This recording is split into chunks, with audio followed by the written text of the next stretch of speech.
Good morning. Good morning. Thank you, Mr. Chairman, and thank you for holding this hearing. I've always felt the best disinfectant is the light of day, and like I say, having to explain in front of a Senate hearing is probably a pretty good benchmark. Senator Collins, is interesting, as I was being briefed for this, kind of looking through some of the materials, the thing that jumped out at me was the drumsticks. Close to $30,000. Have you seen the video by any chance? I viewed that yesterday, and Inspector General, I appreciate the fact that your staff now has agreed to let us release that, because I think it's important. Although we're not talking billions of dollars here, I think those anecdotal examples of just outrageous spending by the federal government is extremely important. And it is important to note that this isn't just one conference. The drumstick occurred at an awards ceremony in 2010, where $30,000 was also spent on time temperature picture frames that were apparently handed out to the participants. So again, I appreciate that and look forward to that video being publicly released, because I think the American people need to see that type of abuse. Mr. Tagliolini, you have canceled 47 conferences. Can you tell me what the purpose of those conferences were, and why were they ever scheduled in the first place? Well, that was part of the reason why we canceled them. We looked at every conference now has to come through with an explanation. It has to detail what the benefit to the taxpayer is and what the results will get out of it.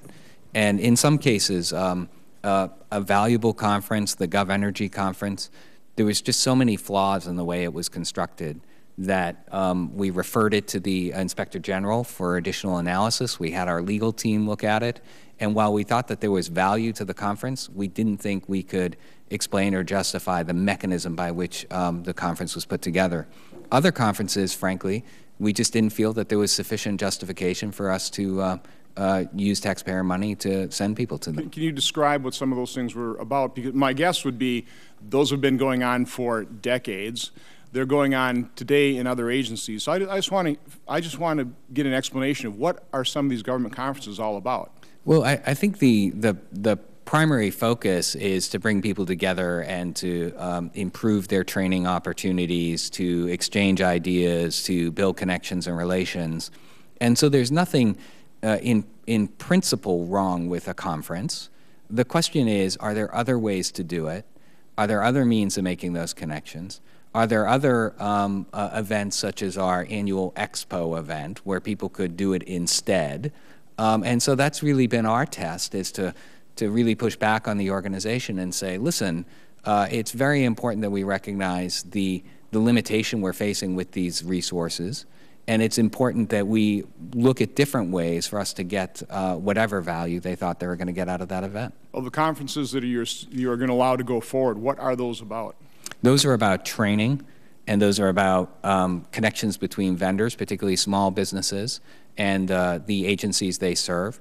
There are things like the Expo conference, which we brought together thousands of vendors. We brought together thousands of government contracting officers. We provided hundreds of hours of training. We made sure, though, that when people got there, they recognized that they were going to a government training conference, and it was going to look every bit the way that sounds. And that meant that it was going to be austere, it was going to be focused, and it was going to be mission-oriented. And if people didn't have business to do there, they needed to, A, not come, or B, leave once they were done. Now, both you gentlemen have worked for other government departments, correct? I think you were with the Department of Treasury and you're with the Department of Justice? Yes. Without ratting them out, but I guess I'm asking you to rat them out. Is it a similar type of process in terms of having 50, 60 conferences a year?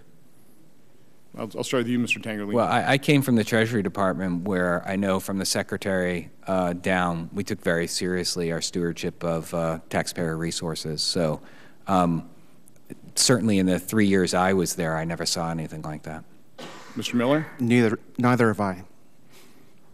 I did not see that at the Department of Justice. Okay, so GSA is the only one that's kind of holding conferences? I mean, we're kind of hearing at judicial conferences, and there's...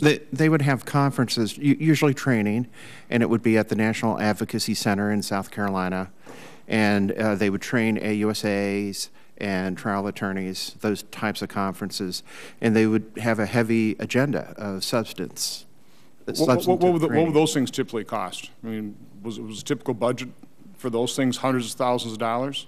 I would doubt that very much. Okay. Speaking of budgets, in my briefing materials, I have it listed at GSA's budget is about $250 million, which unfortunately in our government's a rounding error. That's not your full budget, though, correct? No. What is the total amount flowing through GSA in terms of your fees and? The GSA budget, the best number to use is about $23 billion.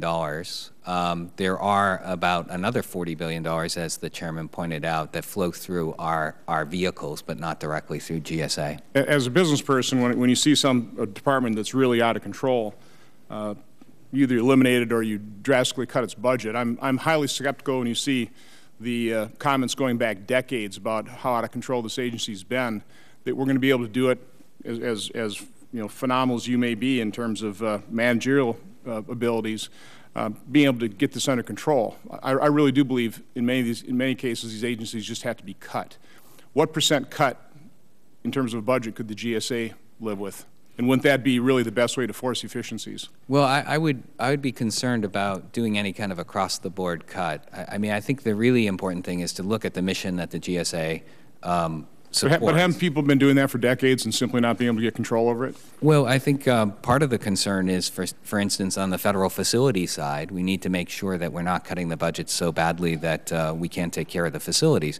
The big issue here is are we applying the resources that we've been given in the way that they're meant to be applied? Are we applying them to repairing buildings? Are we applying them to providing the most efficient acquisition services? And I think that's what makes people really upset, is if you have $800,000 spent on a conference that could have gone into building a better heating or ventilation system for a building that saved taxpayer money by reducing energy, that's incredibly unfortunate, and that's where it's abusive. Okay, just real quick, another subject, I just want to get your response.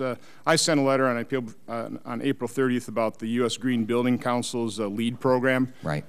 It's the 2012 program is a pretty drastic departure. I'm highly concerned about products not being able to be utilized in government buildings anymore that'll cost jobs. Are you working actively on that? Are we going to put a stop to utilization of that, or are we going to start costing jobs? We're looking at those standards, and we want to make sure that there's a fair, open process for those standards. I don't know where we are in responding yet to the rulemaking, so I want to be careful that I don't upset that very complicated legal process. But I will say that we've heard many of those concerns and others, and we're trying to reflect them in the way we handle that going forward. Okay, I'll enter this letter in the record here, and I'd really like to work with your staff to get some answers on where we're moving on that process. Thank you. Thank you, Mr. Chairman.